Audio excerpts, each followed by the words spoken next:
everyone, it's Margaret Berry here with your Tuesday t-tapp tip.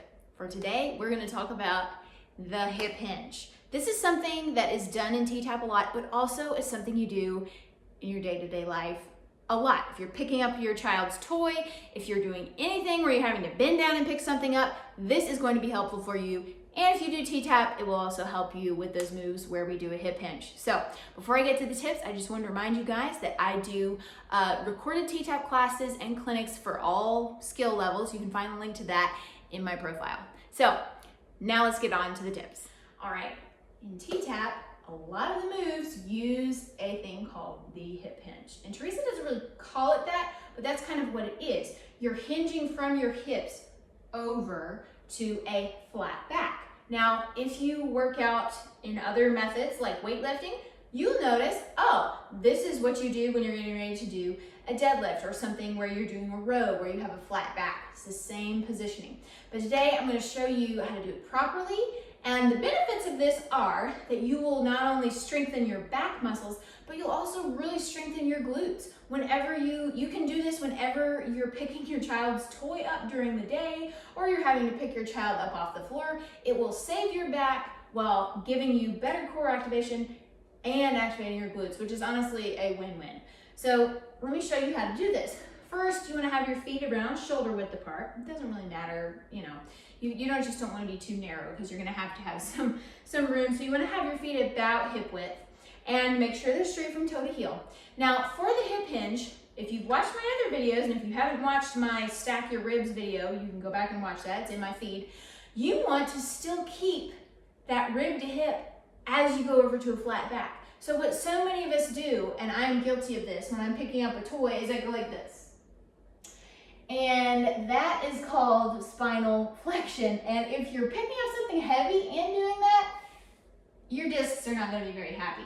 So we want to hinge from a flat back and protect our back, strengthen our glutes, and get our core activated. And you can do all of that with proper alignment. So if you're going to pick up a toy, instead of doing this, I want you to stop for a second, visualize your rib and your hip, and I want you can even put your fingers there if you're doing this for the first time.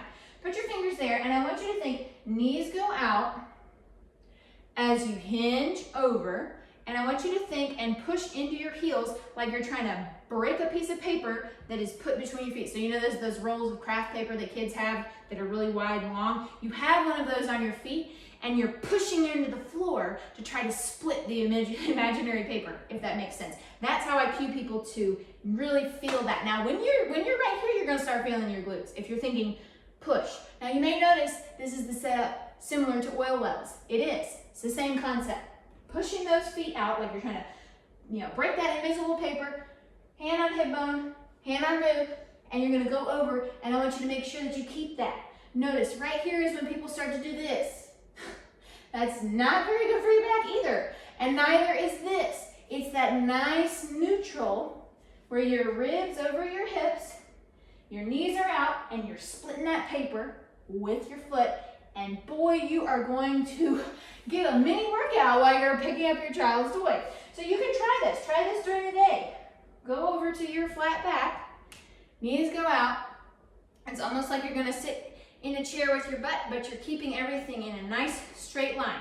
And you can think about keeping that hip bone over those ribs. You're keeping that activated. You'll know if you go too far, your ribs will stick out. And if you go too rounded, your ribs will dig in.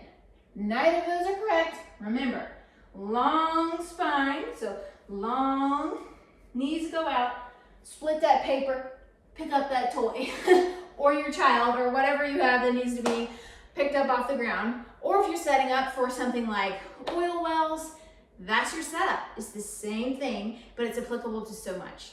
Thanks so much for watching, you guys. I'll be back next week with a new tip. And in the meantime, feel free to comment and make sure you subscribe as I do new videos every single week here on YouTube and Instagram. So thanks so much for watching, and I'll see you guys next time.